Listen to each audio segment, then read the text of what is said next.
दिवाली का राक्षस। दिवाली का त्योहार हम सभी बहुत धूमधाम से मनाते हैं। दिवाली के आने से हफ्तों पहले ही बाजारों में भीड़ और मानो हवा में एक अजीब सी खुशी हो जाती है। पर दिवाली की रात पूरे साल की सबसे बड़ी अमावस की रात भी होती है। ऐसा माना जाता है कि दिवाली की रात भूत और प्रेतों की शक्तियां बहुत बढ़ जाती हैं। हमारी आज की कहानी ऐसी ही एक अंधेरी काली दिवाली की रात के बारे में है। जतिन, ऋषि और ईशान बचपन से ही गहरे दोस्त थे। साथ में पले बड़े वो तीनों दोस्त एक दूसरे के जिगरी थे और हमेशा साथ ही घूमते थे। पर जब ऋषि और उसकी फैमिली ने इंडिया से बाहर सेटल होने का डिसाइड किया तो ये उन तीनों के लिए मानो आखिरी दिवाली थी जो वो साथ में मनाने वाले थे। दिवाली के जस्ट बाद ऋषि अपनी फैमिली के साथ वो शहर हमेशा हमेशा के लिए छोड़कर जाने वाला था। तीनों ही चाहते थे कि ये दिवाली उनके लिए यादगार रहे। दिवाली की पूजा के बाद जतिन, ऋषि और ईशान एक ही स्कूटी पर ट्रिपलिंग करते हुए घूमने निकल गए। उनको क्या पता था कि उनकी ये राइड उन्हें एक ऐसी जगह पहुंचा देगी जहां किसी भी इंसान को नहीं जाना चाहिए था। कुछ दूर जाकर एक खाली सी जगह पर ऋषि ने स्कूटी रोकी और स्कूटी की डिग्गी में से बहुत सारे पटाखे निकाले।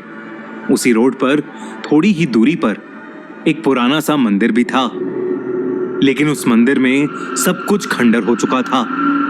लेकिन उस मंदिर के अंदर एक कमरा था जो अभी भी बिल्कुल सही सलामत दिख रहा था। उस कमरे का दरवाजा बिल्कुल पुराने जमाने का था और उस पर एक बड़ा सा ताला था जिस पर लाल रंग के धागे बंधे हुए थे। ऋषि ने एक एक करके पटाखे जलाना शुरू कर दिया और तभी ईशान ने एक रॉकेट लिया और दो पत्थरों के बीच में खड़ा करके उसे जला दिया। रॉकेट में आग लगते ही वो रॉकेट प्रेशर से नीचे गिर गया और सीधा उस खंडर हुए मंदिर के अंदर जाकर फट गया। एक बहुत ही जोर के धमाके की आवाज आई, पर क्योंकि वो मंदिर पहले से ही खंडर था तो उन लड़कों ने उस धमाके की ज्यादा परवाह नहीं की और अपनी मस्ती में दूसरे पटाखे जलाने लगे। पर तभी कुछ ही पलों बाद वहां तेज हवा चलने लगी, इतनी तेज कि जिन कैंडल से वो पटाखे जला रहे थे वो भी बुझ गईं। वो हवा देखते ही देखते इतनी तेज हो गई कि जैसे कोई तूफान उन लड़कों की तरफ आ रहा हो। उनके लिए वहां खड़े रहना भी मुश्किल हो गया था। तभी अचानक से वो हवा रुक गई और वहां बिल्कुल सन्नाटा हो गया। ऋषि और जतिन ने एक दूसरे को देखा और उन्हें ईशान कहीं नहीं दिख रहा था। उन्होंने उसे आवाज लगाई पर उन्हें वो कहीं मिल ही नहीं रहा था। तभी उन्हें ईशान के दर्द से कराहने की आवाज आई। वो आवाज उसी खंडर हुए मंदिर के अंदर से आ रही थी। ऋषि और जतिन दौड़कर वहां पहुंचे तो उस खंडर के पत्थरों के ऊपर ईशान लेटा हुआ था और उसके पेट पर बड़े बड़े नाखूनों के निशान थे। उसके पेट से बहुत खून बह रहा था।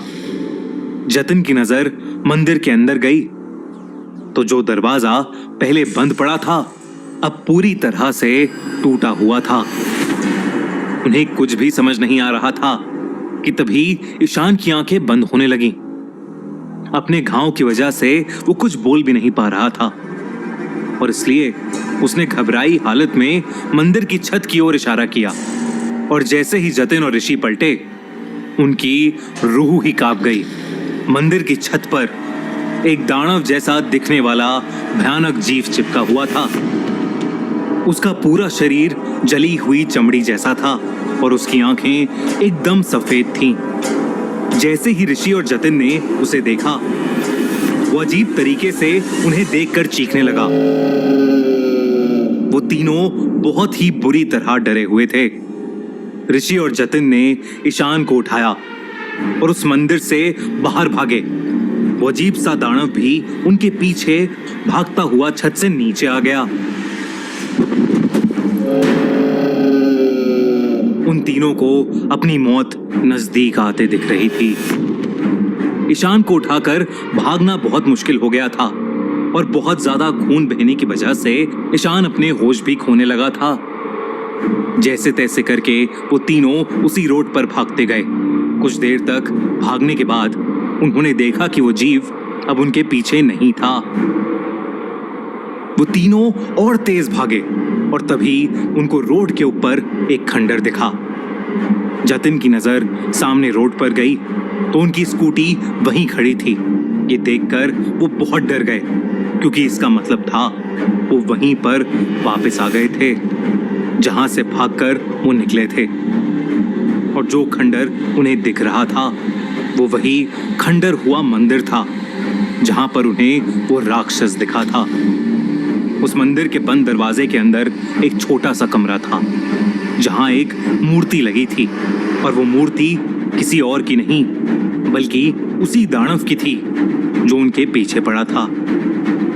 उस मूर्ति के नीचे लिखा था जय खंगूर देव। वो तीनों बेहद डर गए थे।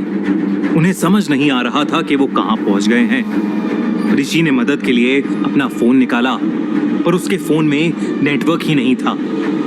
उसने उस मंदिर की एक फोटो खींची और ईशान को उठाकर वो दोनों स्कूटी के पास ले जाने लगे। तभी उन्हें अपने पीछे से एक अजीब सी आवाज आई। उस दिवाली के दिन के बाद ऋषि, जतिन और ईशान कहां गए ये किसी को नहीं पता। पुलिस को उस मंदिर के पास से सिर्फ ऋषि का फोन मिला था जिसके अंदर उस खंडर की एक फोटो थी। जब उस इलाके के पुजारी को यह पता चला कि उस खंडर में यह हादसा हुआ है उसने उसी दिन ही उस जगह को छोड़ दिया।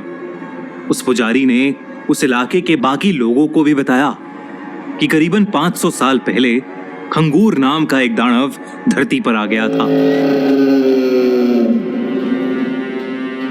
वो इंसानों को खाकर अपनी शक्ति बढ़ाता था।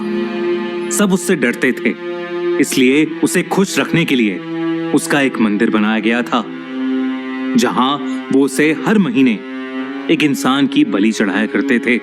कहा जाता है कि कई ऋषियों ने मिलकर खंगूर को उसी मंदिर में एक कमरे में कैद कर लिया था, पर अब दिवाली के उस पटाखे की वजह से वो दरवाजा खुल चुका था और खंगूर अब आजाद हो गया था। आज भी उस शहर से रात में इंसानों के गायब होने की खबर आती रहती है। ना तो उनकी कोई लाश मिलती है और ना ही कोई सबूत। पुराने रहने वाले सभी लोगों ने वो इलाका छोड़ दिया है, पर वो राक्षस खंगूर शायद आज भी वहीं उस इलाके में अपनी सालों की भूख मिटाता रहता है। अगर आपको ये वीडियो अच्छी लगी